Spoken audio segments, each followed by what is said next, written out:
Selamat datang di perkuliahan pemrograman paralel. Pada sesi kali ini saya akan coba menjelaskan mengenai infrastruktur yang nantinya kita akan pakai untuk melakukan pemrograman menggunakan GPU.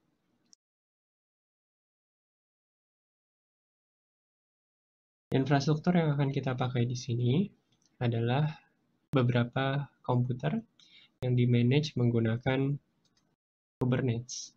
Ya.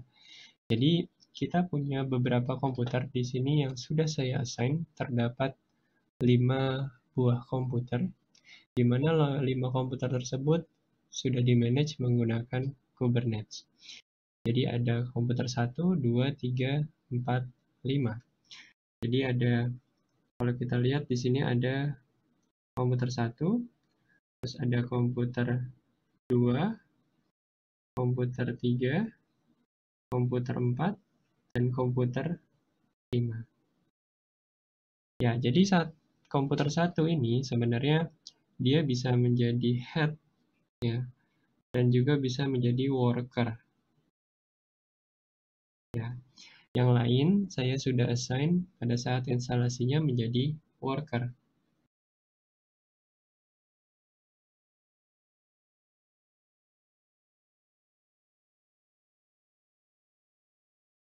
Jadi, ketika kalian nanti akan melakukan eksekusi suatu program atau menginitiate suatu pods, jadi kita membicarakan kalau di Docker atau Kubernetes, kita pakai namanya pods.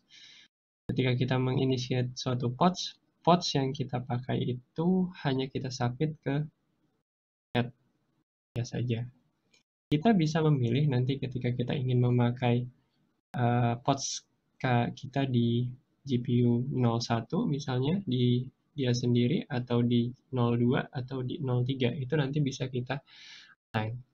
Nah, yang terpenting adalah ketika kalian melakukan submit pods, itu semua diarahkan ke head node 1. Jadi di sini saya kasih nama GPU 01, di sini GPU 02, GPU 03, GPU 04, dan GPU 05. Jadi ketika kalian mengeksekusi suatu program, juga kalian mengarahkan atau kalian SSH itu ke GPU 01, walaupun pada dasarnya nanti yang akan berjalan ada di GPU 02, 03, 04, ataupun 05. Ya, jadi semua hal dilakukan di GPU 01, namun memang pada saat dia berjalan atau dia bekerja, itu ada di GPU 0, GPU 3, 4, dan 5. Bahkan GPU 01 pun bisa kita pakai juga kan, kalau kalian mengassign pods kalian di dalam GPU 01. Ya, jadi nanti basic yang kita pakai di sini adalah Kubernetes. Ya, saya berusaha untuk memakai Kubernetes agar kalian memiliki environment yang terenkapsulasi masing-masing. Dengan begini, kalian bebas untuk melakukan apa saja di dalam pods kalian, tapi bukan di bare metal mesinnya. Ya, jadi usahakan kalian jangan sekali-kali merubah konfigurasi yang ada di dalam servernya, tapi kalian bebas melakukan apa saja yang ada di dalam pods kalian. Ya, jadi analoginya adalah seperti itu. Di sini resource yang kita miliki ya di GPU 01 kita punya satu itu kita punya 32 GB RAM dengan GPU GTX 980. Itu sekitar 4 GB. Ya, makanya saya jadikan ini sebagai head node karena memang GPU-nya bukan GPU yang terbaru. Ya, tapi dari segi RAM itu sudah lumayan cukup. GPU 02 ya. Itu kita punya sebesar 64 GB. RAM-nya yang dipakai adalah 2080 Ti dengan total 2 kali 11 GB. GPU ketiga ya, atau resource ketiga ya, ini adalah cluster multicore yang saya utilisasi ulang dengan 1 kali 2080 Ti. Jadi sekitar 11 GB.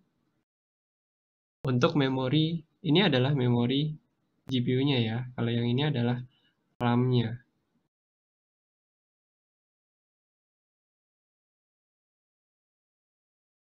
GPU keempat atau komputer keempat itu RAM-nya adalah 64 GB dengan 2080 Ti ya, 11 GB.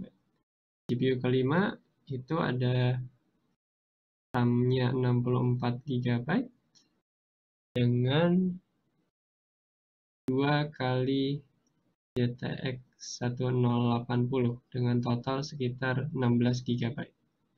Dari segi memori sudah sangat mencukupi jika kalian ingin melakukan pemrograman menggunakan GPU CUDA sederhana, TensorFlow, PyTorch, machine learning, itu sudah sangat capable mesin-mesin tersebut. Ya, jadi ini adalah penjelasan secara singkat bagaimana infrastruktur dari mesin-mesin yang akan kita pakai untuk perkuliahan.